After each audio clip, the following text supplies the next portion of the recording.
But eventually it gets down to the nitty-gritty. And what it's really based about or on is how they can use the paranoia of the public. You understand how you see, we think in a linear fashion. You understand? We truly think in a linear fashion. Those who work in the military-industrial complex are non-linear. The guys at the real top of it are non-linear. It's no different than the behaviorists who go to the marketers or work for the marketing companies, and you go with a problem. We can't get the customer to buy this particular product.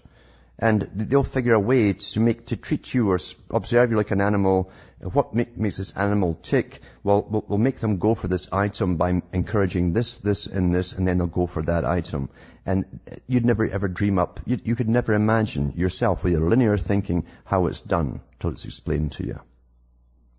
Well, this article from one of the universities here was how to use the people in the public's paranoia about the surveillance society and those who are involved in conspiracy theories. It's quite amazing. I mean, the very fact that they're obviously calling anyone in any group that questions this intensive surveillance conspiracy crazies, you know. But they're saying, how can we use this force and turn it to our advantage? And so the rest of his thesis is how you can actually do that for the intelligence services. That we'd never dream of this. We'd never dream of the day your own anger or disgust at what's happening could be used against you. You remember the movie George Orwell's 1984?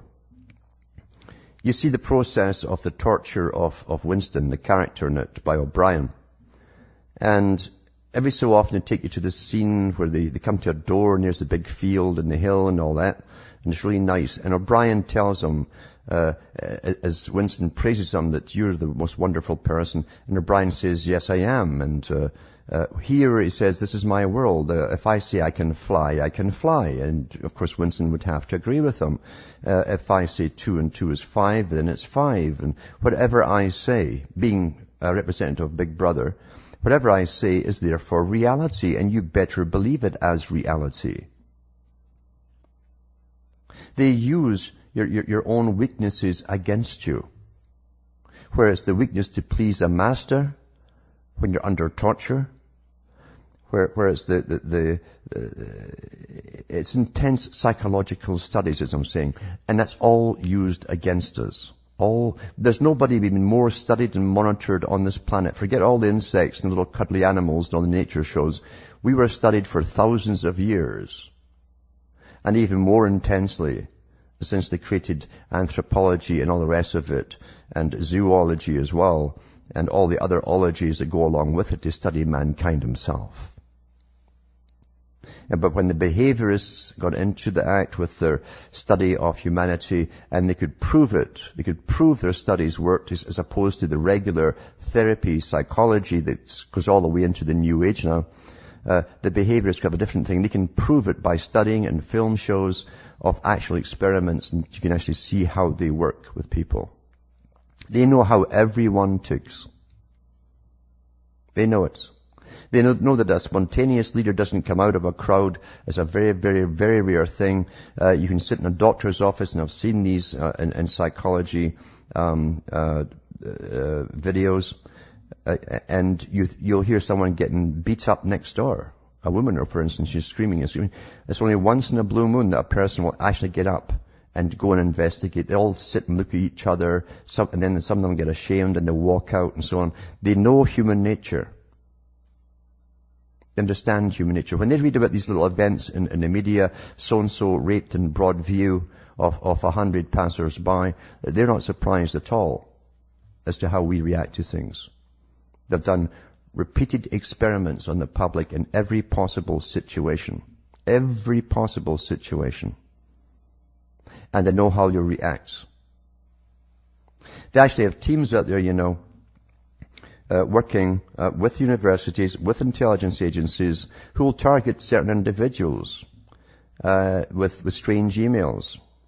They'll have the personality profile of the person, what they're interested in, and so on, and the person might be tempted to open that email, even though it's a strange one, it's a strange name or whatever, and they'll open it up and get a little bit fascinated. They can actually play a game with you and run you around in circles and get you to do all odd kind of things, and then monitor your email going in and out to everybody else at the same time, because they give themselves permission to do that, you see. They play with us. They play with us like rats in a cage in a laboratory.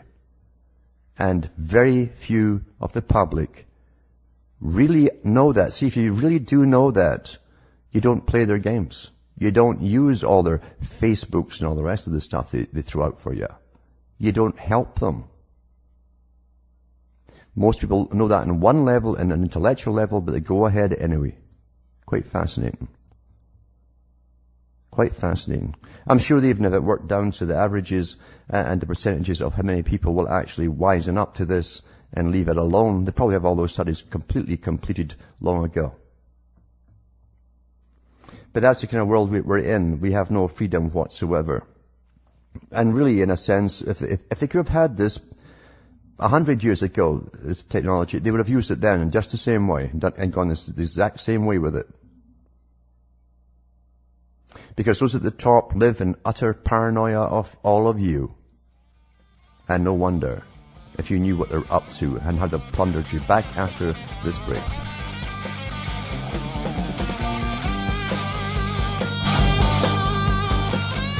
Hi folks, this is Alan Watt and we're cutting through the matrix. I mentioned that enemy of the state before. Now people should really see that and watch it 2 or 3 times because it was done back in the 90s and it showed you at that time what they were already really doing. The equipment which they showed in the movie was actually used and been used for a long time, many years by the NSA.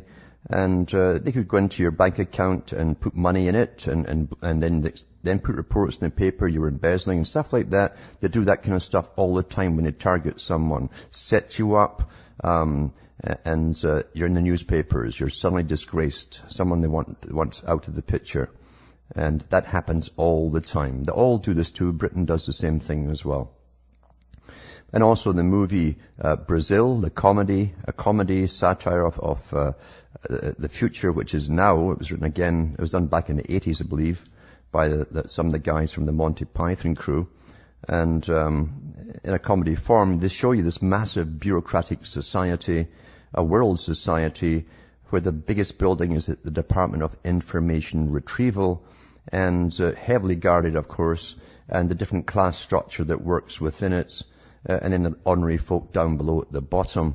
But it goes through an awful lot of this, especially when the movie itself starts off with a SWAT team coming through a roof to kill someone, and it's because a fly, and this is how they do it in the comedy, a fly had got into the telex machine, and a B turned to a T, and Tuttle ended up getting assassinated, and then they tried to cover up their mistakes. Well, you see, science fiction writers were writing back in the 50s what would happen in this computerized society that they talked about was coming up.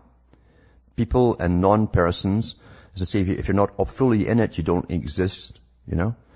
But also, the people getting convicted all the time or accused or put on databases by mistake, and you can never get off of it.